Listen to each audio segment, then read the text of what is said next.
Creo que se escucha bien. No sé, tal vez se escucha bien el micrófono también. Sí, es que luego me siento un poco incómodo.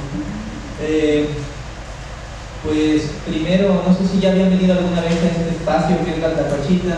La dinámica es fundamentalmente comentar un libro, ¿no?, que puede ser relevante para la disciplina o su formación, para tal vez tener una visión un poco más amplia o crítica, y hacerlo desde un enfoque más bien divulgativo, es decir, tratar de como reducir un poquito lo técnico, pero sin perder el rigor, ¿no? Entonces, en esta ocasión yo traje una lectura que se llama, como lo dice ahí, ¿no?, Gobernar o Gobernando el Alma, la formación del yo o del sí mismo privado, ¿no? La cuestión, así traducido muy literalmente, suena curioso, ¿no?, esa cuestión del alma y ese tipo de cosas. Ahorita lo vamos a platicar un poco más. Es un libro sobre política, sobre filosofía política y la relación entre psicología y política y otras cositas más. La verdad es que también es un libro muy interesante al que yo acudí porque estoy trabajando en esos temas. O sea, yo investigo un poquito en esas áreas de filosofía de la psicología y cosas por el estilo. Entonces, es un clásico de ese tema. Y dije, bueno, ¿por qué no lo presento? Lo platicamos un poquito y ustedes de paso se llevan a lo mejor conocimiento de algo que no habían escuchado tal vez tanto, ¿no? Podría ser esa la principal justificación que puedo dar, ¿no? Primero déjenme comentarles, el autor de este libro se llama, porque todavía está vivo, Nicholas Rose. Nació en Londres en el 47 y él se formó como biólogo principalmente y trabajaba en cuestiones de genética, o sea, era genetista y trabajó con gente importante, genetistas de la época allá en Reino Unido que impulsaron mucho el desarrollo de esa disciplina. Pero en algún momento de su formación y de su trabajo como genetista empezó a interesarse por cuestiones de política y sociología. O sea, dio, como algunos podrían decir, un gran salto, ¿no?, de la biología a la sociología. No es un salto tan injustificado si uno analiza el contexto disciplinar y también histórico en el que él se desarrolló. La universidad en la que él estaba, la Universidad de Sussex, allá en Inglaterra, era muy activa políticamente en aquellas épocas y él se empezó a interesar por cuestiones de política y activismo y todos estos asuntos pues desde un temprano momento en su vida académica y profesional. Y pues luego están estas discusiones que también se dan, ¿no?, en el ámbito de la biología y los estudios o las ciencias sociales, ¿no?, qué tan determinados estamos biológicamente o genéticamente, ¿no? Entonces todo este tipo de cosas se fueron ahí confluyendo en sus intereses y de pronto empezó a indagar también en asuntos de índole psicosocial y psiquiátrica, por ejemplo. Estaba muy influenciado por la obra de Michel Foucault. O sea, realmente él lo reconoce en algunas entrevistas y algunos textos. Él tuvo una gran influencia por parte de este autor, aunque tal vez no lo conoció directamente, pero conocía sus obras, ¿no? Y eso influyó mucho en sus intereses y las metodologías que siguió para llevar a cabo sus análisis. Entonces, esta es la forma general en la que presentaría al autor. Gran parte de su trabajo, como se han de imaginar por esto que planteo, ya no se centra fundamentalmente en la biología, sino en la sociología y la psicología social, pero sí que discute también cuestiones relacionadas a la biología, solo que desde una perspectiva más bien crítica, ¿no? Sobre todo, por ejemplo, en los asuntos de la biopolítica, del determinismo genético, ¿no?, que a lo mejor ustedes han escuchado ya algunas de estas cosas. No sé de qué semestre sean. ¿De qué semestre son, por cierto? Sexto. Bueno, ya habrán escuchado algo sobre determinismo genético, al menos una vez durante la carrera, ¿no? O sea, ¿qué tanto peso tienen realmente los genes, ¿no?, en la conducta humana, por decirlo así? Ese tipo de discusiones él las ha abordado, ¿no? Por supuesto son fundamentales para la psicología y todas las ciencias sociales, pero ahorita me voy a centrar específicamente en este texto, ¿no? ¿De qué trata Gobernando el Alma? Primero déjenme hacer una pequeña anotación, una nota al margen, ¿no? Aunque se llama así, no es que el autor sea muy religioso, que digamos, ¿no? No es que el término alma esté haciendo referencia a una entidad ahí desencarnada, con tintes cristianos o de alguna religión.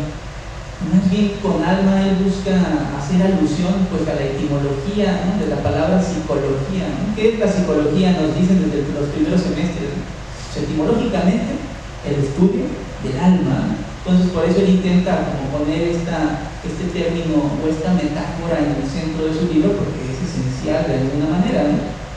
Pero el alma, si pudiéramos traducirla a términos un poquito más actuales, pues serían todas estas pautas afectivas, cognitivas, conductuales, es decir, todas las disposiciones que tenemos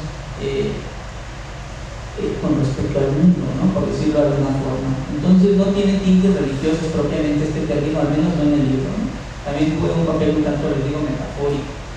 Este libro trata especialmente sobre el tema de la gobernanza psicológica, que si lo pudiéramos poner en términos bien sencillitos, así para entendernos todos, se refiere a gobernar haciendo uso del conocimiento que ofrece la psicología. Es decir, todos somos ciudadanos, ¿no?, de algún país, de alguna nación, de algún pueblo, de algún grupo.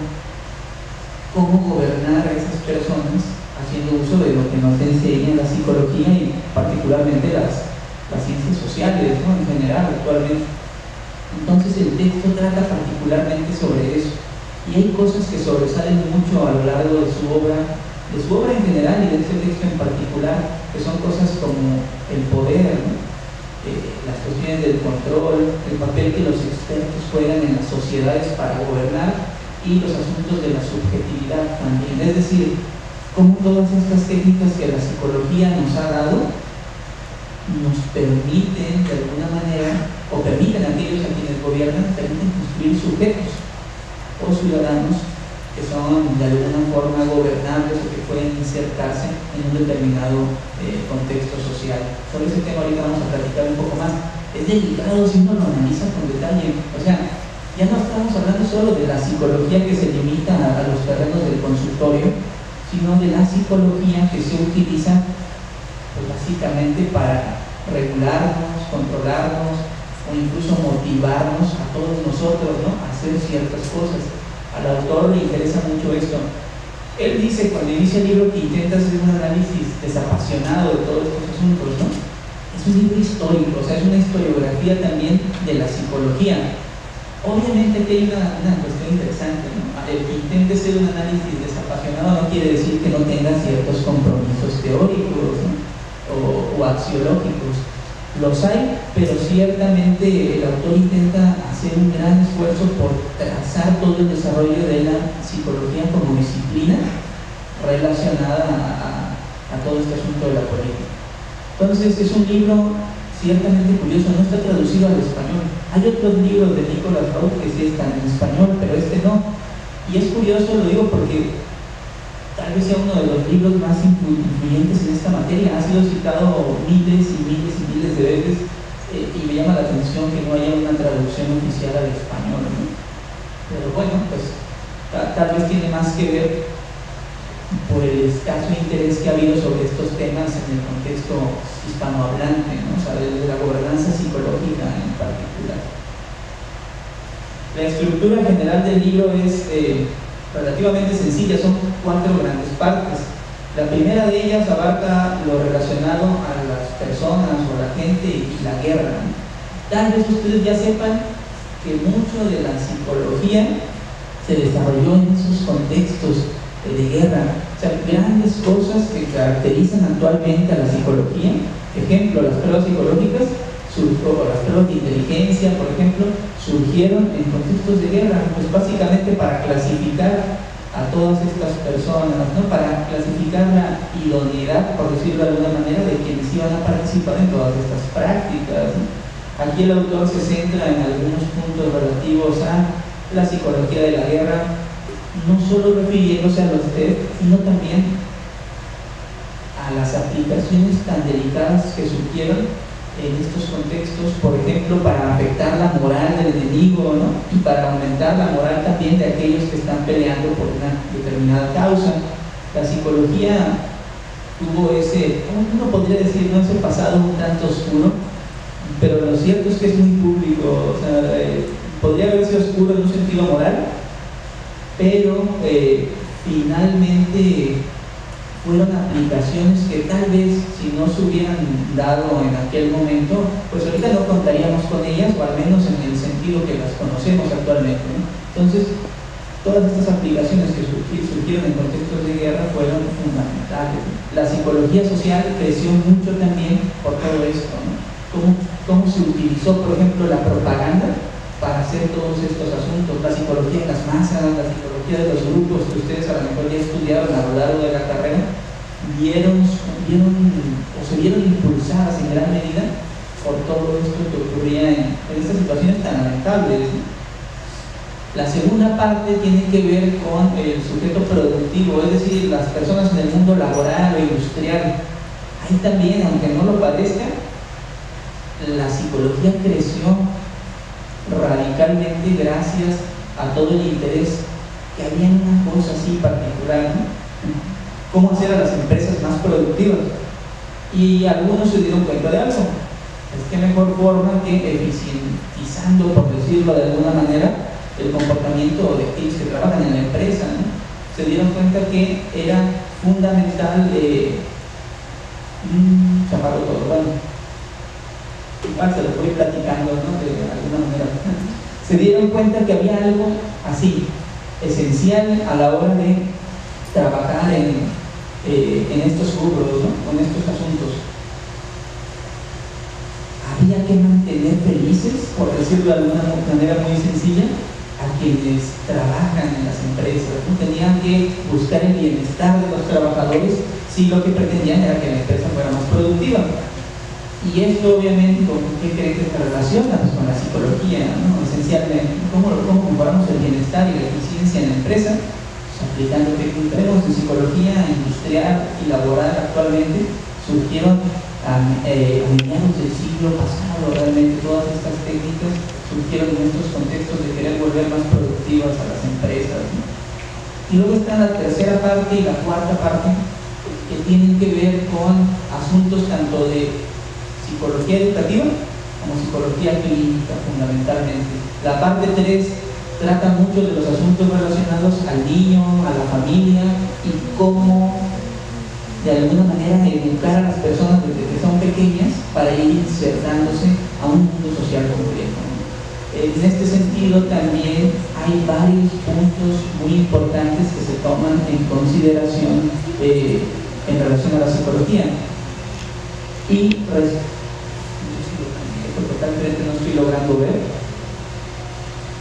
Me parece que todavía sigo donde mismo. Y la última parte, que a mí me parece quizá una de las más llamativas, tiene que ver con cómo de alguna manera hacemos uso o se hace uso para gobernar del conocimiento terapéutico. Fundamentalmente esta es una de las cosas que a mí me parecen más llamativas de la obra de Nicholas Rose, ¿no? Cómo logra resaltar algo tan fundamental como es el hecho de algo que podríamos llamar una política terapéuticamente orientada, por decirlo así, términos como los de bienestar, como el bienestar de los ciudadanos, el bienestar de las personas, la búsqueda de la tranquilidad de los individuos, nos dice este autor, tienen una fuerte raíz terapéutica fundamentalmente, ¿no? Y básicamente la idea es, bueno, cómo trasladamos todas estas técnicas del área clínica o terapéutica a un contexto social mucho más amplio, por decirlo de alguna manera muy simple, ¿no? Entonces, básicamente estas son las 4 partes del texto, son las 4 partes fundamentales, pero podría detenerme a hacer un resumen de todas ellas y evidentemente sería, creo yo, muy aburrido. La verdad es que si uno lee el libro, que son como 350 páginas, es muy extenso. O sea, el autor hace ahí un despliegue muy grande de asuntos relacionados a la historia realmente de la psicología. Entonces da muchos datos, muchos datos. En ese sentido se puede volver un poquito tedioso. Entonces, en lugar de ponerme a resumir datos, voy a intentar tratar de poner mi atención en otro punto un poquito más esencial, por así decirlo, que tiene que ver con las principales premisas que el autor da a lo largo del texto. Como no tengo la pantalla aquí de guía, déjenme de alguna manera voltear un poquito. Muy bien. En esencia, el autor usa un término que me parece muy interesante, ¿no? Que se refiere esencialmente a los hay. En inglés sería los hay, en español sería lo sí. Suena muy curioso, ¿no? Pero podríamos decirlo como lo psicológico de alguna manera, ¿no? Aquello que está relacionado tanto a los conocimientos como las técnicas y la autoridad o la legitimidad que la psicología le da a ciertos discursos, ¿no? Básicamente esto es característico de su obra al señalar este punto. ¿Qué ocurre? Que para él, dentro de las premisas generales de su obra, está resaltar el papel que juega este conocimiento. Déjenme ver si puedo pasarme de aquel lado.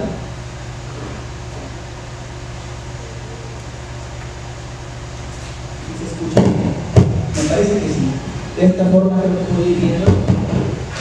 Para el autor, algo que resulta fundamental es cómo todo este conocimiento psicológico se utiliza para la construcción de sujetos gobernables. Dicho de una forma muy sencilla, bueno, ¿cómo podemos hacer a los ciudadanos de un Estado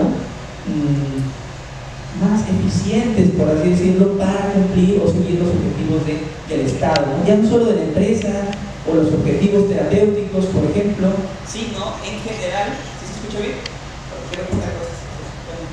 Sino en general los objetivos del Estado en términos políticos. Básicamente, para mí este es de los puntos más esenciales. Es delicado si uno lo piensa, porque de pronto el que nos puedan gobernar haciendo uso, ¿no?, de estos conocimientos hasta parece que roza en lo inmoral, ¿no? Podrían pensar algunos. De hecho, eso es algo sobre lo que voy a reflexionar un poquito hacia el final de todo este asunto, ¿no? La psicología ha ayudado a resolver una variedad de problemáticas sociales, pero al mismo tiempo también la psicología se ha visto transformada en el transcurso de resolver estas problemáticas sociales. De hecho, para el autor hay algo que es fundamental. Él nos dice, la psicología realmente no se formó en el laboratorio, como a veces nos dicen. La psicología realmente se formó, según nos plantean, resolviendo problemáticas de índole social. Y aquí él nos pone los ejemplos, claro, a lo largo del libro, ¿no? La guerra, el trabajo, la familia, la educación y la salud mental son todas problemáticas sociales, ¿no?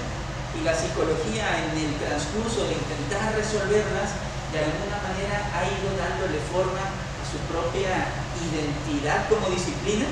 Piénsenlo con detalle. Luego está difícil. ¿Qué distingue realmente a la psicología de la psiquiatría o a la psicología de la medicina? ¿Qué la distingue de la biología, etcétera? Rawls nos dice, pues básicamente su vocación social de resolver muchas de estas problemáticas que se presentan. Y aquí nos dice, ¿no?, en su intento por rectificar determinadas conductas como la ineficiencia del trabajador, el estrés postraumático, la neurosis de guerra, como la llamaban antes, en el transcurso de intentar resolver todas estas problemáticas, la psicología se fue constituyendo como disciplina. Y a mí me parece que eso es una cosa muy interesante. Nadie negaría que no se haga psicología básica o de laboratorio, pero lo que él nos plantea es que casi siempre va encaminada a intentar, o iba encaminada a intentar resolver este tipo de situaciones.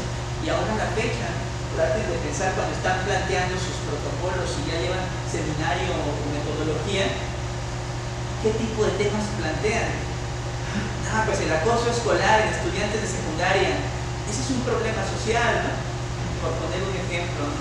Violencia intrafamiliar en familias monoparentales, ese es un problema social también, ¿no? Pareciera que la psicología está muy ligada a ese tipo de cuestiones. Y entonces, Rawls, más que hablar de cuestiones de ciencia básica, pone en el centro de sus análisis algo que él llama las tecnologías psicológicas. Fíjense bien, tecnologías psicológicas. Lo que tiene de característico una tecnología es que es una técnica que nos permite modificar algún aspecto de la realidad. Eso es una tecnología, una técnica de base científica que nos permite cambiar o transformar determinados aspectos de la realidad. La psicoterapia, en este sentido, ¿será una tecnología o no? Pues si uno lo piensa con detalle, sí, porque intentas cambiar algo de la conducta del individuo. Psicoterapia es tecnología. Ahí está. Los test psicológicos para Rose también son tecnología, porque si bien no nos permiten así directamente cambiar algo de la realidad, sí que nos permiten trabajar o gestionar distintos aspectos de la realidad psicológica. Te vuelven cuantificable, diría el autor, ¿no? De alguna manera, o te vuelven medible, por decirlo de otra forma, ¿no? Muchos autores actualmente nos dicen, bueno, pero por ejemplo, los test psicológicos que son tan famosos por cuantificar ciertas cualidades humanas, algunos autores critican o nos dicen, ¿sabes qué? Esta cuantificación es terrible porque reduce a los seres humanos solo a números. Pero el autor no es tan pesimista, de hecho me gusta lo que plantea. Este tipo de tecnologías psicológicas no atentan contra la individualidad de las personas, sino que la producen. Es decir, fabrican sujetos capaces pues de lidiar con las cargas que conlleva vivir en sociedad fundamentalmente. La psicoterapia, por ejemplo, te ayuda de alguna manera, ¿no? Y de alguna manera te produce también como individuo. Las pruebas psicológicas también te ayudan a conocer algo de ti como persona, y en ese proceso de retroalimentación de alguna manera también te vas construyendo. O sea, son ese tipo de detalles los que quizá valga la pena ir resaltando, ¿no? Bueno, aquí está el ejemplo de los test psicológicos. El autor no los considera, a diferencia de otros críticos, no los considera tan problemáticos. De hecho, resalta algo que a mí me parece muy positivo, ¿no? Sí, que claro que los test psicológicos pueden aplicarse de forma incorrecta y utilizarse de forma injustificada, por supuesto, pero dice algo que me parece fundamental. Gracias a estas tecnologías psicológicas, los asuntos de conocer las diferencias individuales o las cualidades de los individuos dejaron de ser una cuestión de prejuicio o de arbitrariedad y se convirtió en una cuestión más bien técnica, ¿no? Es decir, ya no se, o al menos se ha reducido, ¿no?, la inclusión de, por ejemplo, ciertas creencias racistas, ¿no?, a la hora de hablar de la naturaleza humana, y en su lugar se ha llevado la discusión a un plano técnico y ya no a un plano de meros prejuicios o creencias infundadas.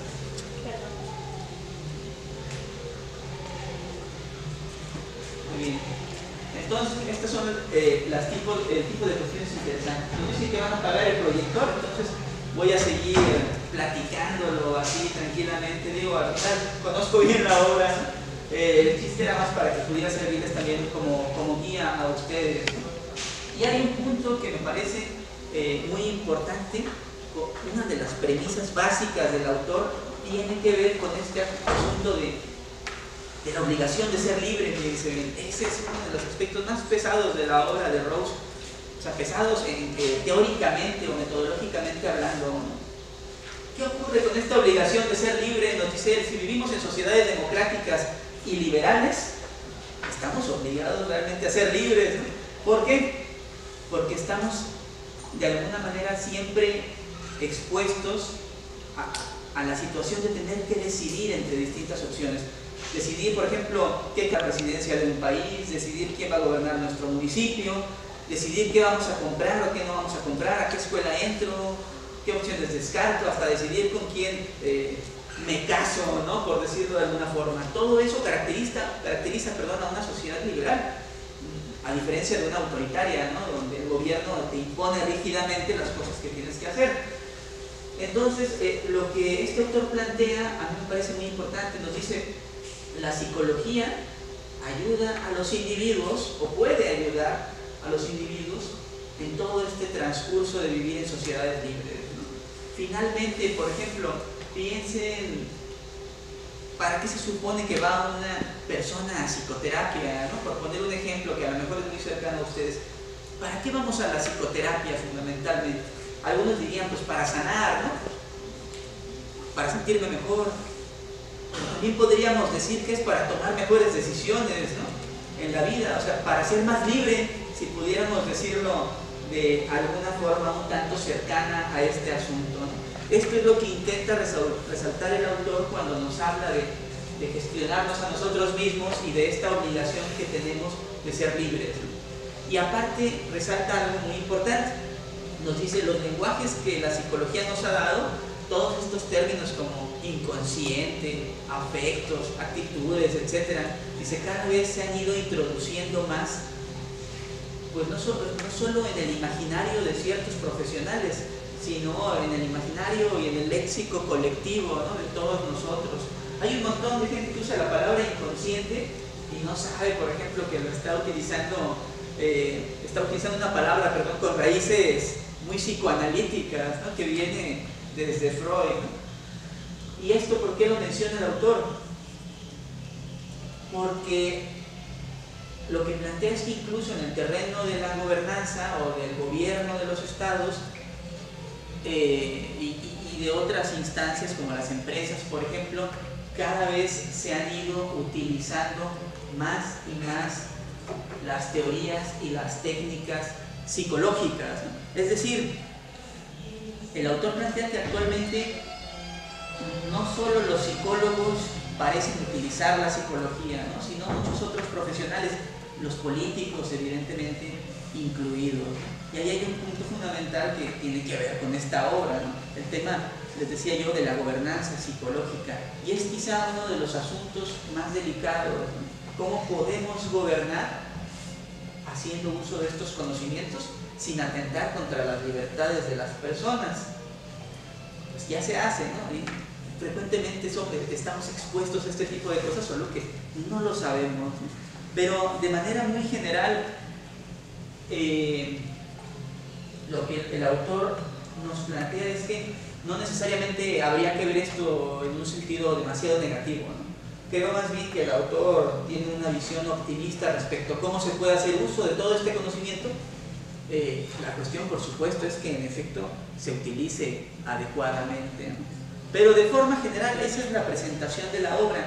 Yo, sin embargo, traía un análisis extra que quería exponerles aquí. No se los voy a exponer visualmente, pero se los voy a platicar, ¿no? Ok, ya hablamos de lo que el autor nos plantea de forma muy general al respecto de la gobernanza psicológica y la historia de la psicología, pero ¿qué pasa actualmente con estos temas? Este fue un libro que se escribió, ya tiene sus años, ¿no?, es del 90, de 1990, pero ¿qué pasa actualmente? La verdad es que muchos consideramos que Nicholas Rowe fue como muy visionario y definitivamente muchas de las cosas que dijo actualmente todavía tienen vigencia, tal vez incluso tengan muchísima más vigencia, con más relevancia de lo que tenía en su época. La cuestión es que los análisis que él realizó fueron muy cercanos a su contexto social e histórico, Inglaterra, ¿no?, y Europa en particular, en general, perdón, también un poco de Estados Unidos. Pero todo este asunto de la gobernanza psicológica actualmente ha penetrado también a otros países, incluido aquí a México, ¿no? Está mucho más visible de lo que lo estaba en su época. Creo que se volvió a aprender acá este asunto. Déjenme avanzar. Bueno, acá no se ve, lamentablemente. Actualmente todos estos proyectos de gobernanza psicológica se ven muy reflejados en algo que se conoce como la política de empujoncitos. Siempre que lo menciono causa risa, ¿no?, la política de empujoncitos, pero realmente es algo que todos nosotros vivimos día con día. Básicamente se trata de poder diseñar entornos que faciliten las decisiones de los usuarios, de eso, así, sí, o de las personas en un determinado contexto. Si pudiéramos ponerlo muy simple, sería así, ¿no? Un empujoncito sería como algo que cambie en el entorno para facilitarte el hacer ciertas cosas, ¿no? Como por ejemplo, llegas a un lugar y ves un señalamiento, ¿no?, de que está prohibido fumar. A lo mejor sin que te lo digan directamente tú dejas de fumar porque ves el señalamiento. O por ejemplo, en algunos de estos mingitorios donde los hombres van ahí a orinar, luego ponen un señalamiento como para motivar a que los hombres apunten adecuadamente y no pierdan de vista dónde debería caer lo que están desechando, ¿no? Eso es un empujoncito también. Nadie te está yendo a decir, oye, orina de esta forma, ¿no? O te están prohibiendo hacer tal o cual cosa. Te están empujando muy sutilmente a hacer las cosas. Y todo esto, todo lo que se sabe sobre empujoncitos viene precisamente de la psicología, particularmente de la psicología de la toma de decisiones y de algo que se conoce como economía conductual o economía del comportamiento. Hay un psicólogo que contribuyó muchísimo a eso, que se llamaba Daniel Kahneman, que ya falleció. Le dieron el Nobel de Economía por estas cuestiones precisamente. Bueno, toda esa política de empujoncitos se usa un montón actualmente en todas partes, yo diría así, donde haya democracia prácticamente, incluido aquí en México. Los cambios en los sellos, por ejemplo, que hubo en los alimentos, ¿recuerdan? Van muy en la línea de este tipo de políticas y la verdad es que está bastante interesante. Sin embargo, también ha sido muy criticado, ¿no? Porque finalmente viene esta cuestión, ¿no? Si me están empujando para llevar a cabo ciertas conductas y yo ni siquiera me entero de que lo están haciendo, pues qué tan legítimo puede ser este asunto, ¿no? De pronto yo debería ponerme a dudar de si realmente estoy yo de acuerdo con que me vayan poco a poco moviendo a llevar a cabo ciertas conductas. Les voy a decir algo importante al respecto de la gobernanza psicológica actual. La verdad es que puede ser preocupante en ciertos sentidos porque parten del supuesto de que muchos de nosotros necesitamos entornos donde las decisiones se faciliten mucho más, porque la verdad es que se parte de supuestos muy pesimistas sobre nuestras capacidades cognitivas, que somos individuos, una especie muy propensa al error, por ejemplo, que hay muchos sesgos cognitivos, etcétera, etcétera. Entonces, ¿qué pasa? Pues hay que facilitar la toma de decisiones para que las personas no cometan tantos errores. Esto pareciera ser, insisto, una versión demasiado pesimista de la naturaleza psicológica humana. No sé qué piensen ustedes al respecto, pero vale la pena reflexionarlo. En psicología cognitiva, no sé si alguna vez, o procesos mentales, creo que se llama aquí, no sé si alguna vez les hablaron sobre heurísticos cognitivos y este tipo de cosas. ¿Nunca les hablaron de eso? Es una pena que no les hablen de esas cosas porque creo que son temas muy importantes dentro de psicología cognitiva. Y los que hacen política pública actualmente, la mayoría de ellos parten del supuesto de que somos individuos propensos al error. Y entonces, pues hay que, les decía yo, dicen estos defensores de este tipo de política, hay que de alguna forma diseñar mejores entornos de decisión para estas personas que son tan propensas al error. Piénsenlo, o sea, en verdad les gusta el ser vistos a lo mejor de esta perspectiva, el ser caracterizados como seres que de alguna manera tienen que ser tratados de forma paternalista. A esto también se le llama así, paternalismo libertario, a este tipo de movimientos, ¿no? Digo, no es mi afán ahorita profundizar demasiado en este punto, solo trato de ponerles en contexto de cómo la psicología cognitiva, por ejemplo, se usa muchísimo actualmente para hacer política pública. Pero habemos muchos, yo incluido, que somos bastante críticos con este aspecto de la gobernanza psicológica actual. Por aquí traía algunas referencias de algunos autores, una bibliografía que si alguno de ustedes estaba interesado podía consultar a futuro. Habemos otros que creemos que más bien tendríamos que apostar por formas más socioculturales, por decirlo de alguna manera, y relacionales de gobernanza. Es decir, no considerar que las personas son individuos muy egoístas y aparte propensos al error, sino considerar que las personas también tienen una naturaleza social, por así decirlo, de buscar cooperar, de trabajar en conjunto, precisamente para mitigar también el efecto de todos estos sesgos, ¿no? Es decir, tenemos cierta propensión al error, tal vez, pero podemos educarnos, podemos trabajar en conjunto y podemos llegar a otras formas de gobernanza que no sean tan pesimistas respecto a la naturaleza humana. De alguna manera, este tipo de preocupaciones están también en la obra de Nicholas Rose, pero me parece que ha cobrado mucho mayor relevancia en la actualidad. Finalmente pareciera que vivimos en un mundo cada vez más dividido o individualizado, ¿no? Entonces tal vez estas formas de gobernanza que parten del supuesto pesimista de la naturaleza humana no sean, a mi parecer y al parecer de otros, la mejor opción en materia de política pública. Y por ahí les decía, traía algunos textos, pero pues igual puedo luego pasarles las diapositivas si alguno estuviera interesado en este tipo de cuestiones. Pero de forma general, por mi parte sería todo y daría espacio a la sesión de preguntas si es que hubiera alguna al respecto. Pues me gustaría escucharlo, ciertamente. Muchas gracias. Chicos, esto fue una situación técnica, pero en nuestro canal se va a subir el video nuestro y vamos a insertar las diapositivas. También por si lo quieren ver con apoyo, ya subimos las diapositivas y también si quieren comentar alguna literatura, pues se puede contestar ahí o acercarse al maestro Oscar, ¿ok? Para que ahora sí que es una situación externa, pero ahí van a encontrar el material por si les interesa. Ahora abrimos el espacio de preguntas o dudas, chicos. No sé si alguien tiene una duda. Una pregunta, lo que estaba usted comentando respecto a los 4 puntos que dividió, había uno que era del punto del trabajo, si no me equivoco, que involucraba a los trabajadores felices.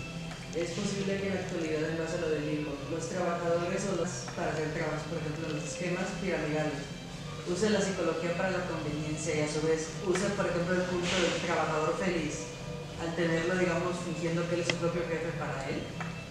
De que sí, podría ser bastante interesante explorarlo. No quisiera aventurarme a decir si estas personas tienen realmente un conocimiento profundo de psicología, pero sería un tema interesante de investigación. O sea, visto de forma superficial, parece una tesis plausible, ¿no? El poder decir que les están, entre comillas, lavando el cerebro con esta idea, ¿no? Por decirlo de alguna manera. Me parece que valdría la pena estudiarlo más empíricamente, a eso es a lo que voy, pero sí, creo que puede ser un punto muy importante. Ahora, esta cuestión del trabajador feliz se ha prestado, creo, en la actualidad también para muchas críticas, ¿no? O sea, realmente se está buscando contribuir al bienestar de los trabajadores en muchas empresas, ¿eh?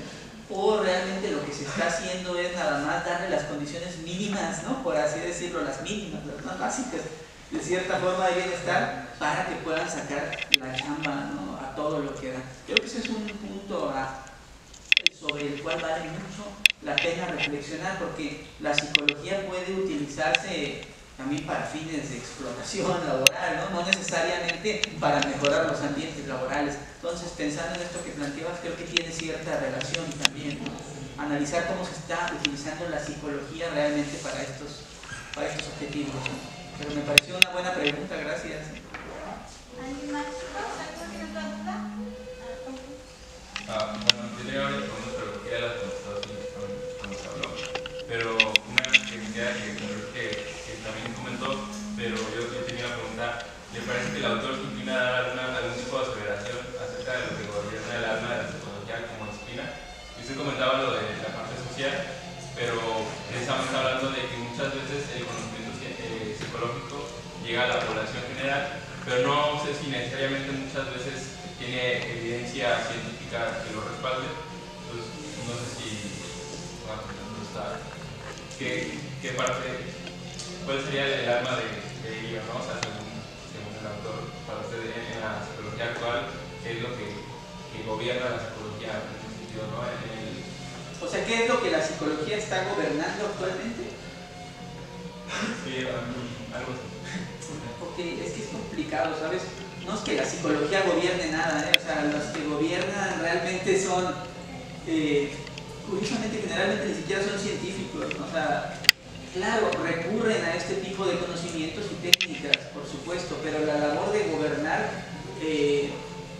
no sé si circunscribe estrictamente a los científicos, ¿no? Ni siquiera a los científicos sociales, sino muchas veces a administradores públicos, a políticos, etcétera, etcétera, ¿no? A lo mejor no entendí del todo tu pregunta, tengo que admitirlo, porque también comentabas algo relacionado a que todo este conocimiento llega al público, ¿no? En general, pero... Digo que tal vez la hice muy mal. Mi punto era, ¿cómo diría usted que con esto que estamos preguntando se conlleva todos los conocimientos de la psicología como disciplina científica? ¿Cómo se están integrando a la sociedad, ¿no? ¿Qué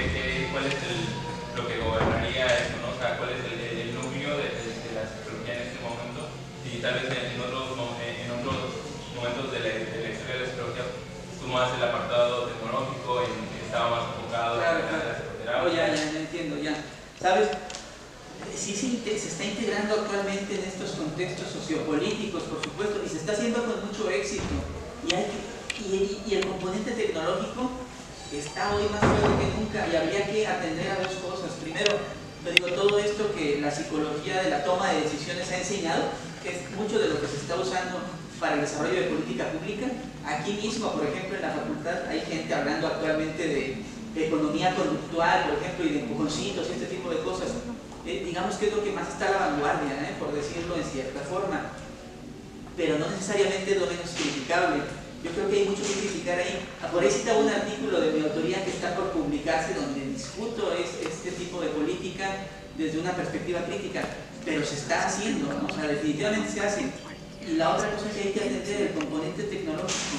El auge de todas estas cosas han permitido, por ejemplo, el desarrollo de una capacidad analítica de los individuos, es una capacidad de análisis de las personas que antes no se tenían. O sea, ahorita podemos analizar e impactar en el comportamiento de muchas personas en relativamente muy poco tiempo. Pues estas tecnologías del alma, por decirlo de alguna manera, han crecido bastante con el desarrollo de las tecnologías de la información y la comunicación, con la inteligencia artificial, por ejemplo. Ahí en ese trabajo también discuto un poquito de estas cuestiones. Ahora los empujoncitos no se dan solo en los baños o en los espacios físicos, se dan en las redes sociales, por ejemplo, también, y se conjugan con otro tipo de técnicas psicológicas como el reforzamiento, por ejemplo, ¿no? Todo este tipo de cuestiones está ahí en la base de estas cosas que tú dices. Creo que lo que señalaba Rose sigue pasando, por supuesto, pero todavía en una escala y en una magnitud a lo mejor mucho más grande tal vez de lo que él mismo había vislumbrado en ese momento, ¿no? Pero a mí me parece que es visionario, porque mucho de esto de la política de empujoncitos viene precisamente tanto de Inglaterra como de Estados Unidos. Unas décadas después de lo que planteó Rose empezó a agarrar mucha fuerza, ¿no? Entonces creo que es algo que vale la pena también discutir con más detalle, ¿no? Pero me pareció muy buena pregunta, gracias. ¿Alguna otra duda, chicos? ¿O pregunta? Sí, en ese sentido, Oscar, muy interesante lo que discutes. ¿Cuál sería tu principal crítica a esta economía del comportamiento específicamente, no esto de los nuggets, no? Así lo menciona Richard Thaler, ¿no? Junto con Kahneman y otros. ¿Cuál es la principal crítica que haces ahí en ese sentido? Bueno, ahí yo critico particularmente dos cosas. La primera, una tesis que subyace su trabajo que yo denomino determinismo cognitivo. Es decir, la creencia que está muy marcada ahí de que nuestra naturaleza cognitiva defectuosa indefectiblemente va a determinar las decisiones que hagamos. Me parece que eso está errado. O sea, creo que hay otros componentes de orden social y cultural que influyen bastante en nuestra naturaleza intelectual, ¿no? O sea, no solamente los sesgos y los heurísticos a los que estamos propensos, ¿no? Por así decirlo, sino que esto se puede cambiar con educación, y hay evidencia de ello, ahí la cito en el trabajo precisamente, ¿no? Entonces propongo por ahí otras formas de pensar la racionalidad de una manera más relacional, o sea, conectándonos los unos con los otros, así dicho de forma muy general. Ese me parece uno de los principales problemas, y el otro, que no me parece que sean enfoques que en verdad contribuyan a cultivar estas cuestiones que planteo, ¿no? O sea, al final es como, pues vamos a mejorar algunos aspectos del entorno para facilitar las decisiones de las personas, pero eso no necesariamente implica que se comprometan más este tipo de políticas con, por ejemplo, el desarrollo de las virtudes de las personas, ¿no? El mejorar, por ejemplo, la educación y el diseñar una mejor cultura en un sentido profundo, ¿no? Esas son básicamente mis críticas particularmente. ¿En qué revista vas a publicar ese artículo para visitarlo posteriormente? Sí, se lo comparto también, doctor. Va a salir en una revista que se llama Límites, es una revista interdisciplinaria de filosofía y psicología. Entonces ya está por salir ahorita en un poquito tiempo. Ya he venido siempre, mis lecturas las mezclo con mis proyectos porque agarro lecturas de esos proyectos en los que estoy trabajando, precisamente. Chévere. Sí, te preguntaba eso porque estoy tomando precisamente, hablando de decisiones, para compartirte precisamente una tesis que estoy supervisando actualmente que tiene que ver con los nudgets y las tomas de decisiones, pero en el salón de clases. Ah, qué bien. A través de feedback. Ok. Entonces, en su momento, ya que lo mencionas, sí me gustaría tener tu mirada crítica con respecto a esa tesis que Estaría genial. podríamos colaborar ahí, ¿no? Y poder, ¿no?, hacer este análisis, ¿no?, a partir de tu experiencia también. Entonces, Claro, yo con gusto, y no me malinterpreten, no creo que sean herramientas inútiles, creo que más bien deben complementarse con otros enfoques para realmente generar cambios perdurables en el comportamiento. O sea, ese es un punto que me parece fundamental y lo resalto. No crean que estoy en contra de la psicología de la toma de decisiones y la economía conductual. Estoy en contra más bien de ciertas formas deterministas en las que ven la naturaleza humana. Pero está genial, gracias. Chicos, ¿alguna otra duda? ¿No? Bueno, entonces cerramos el espacio de lectura. Voy a proceder a darle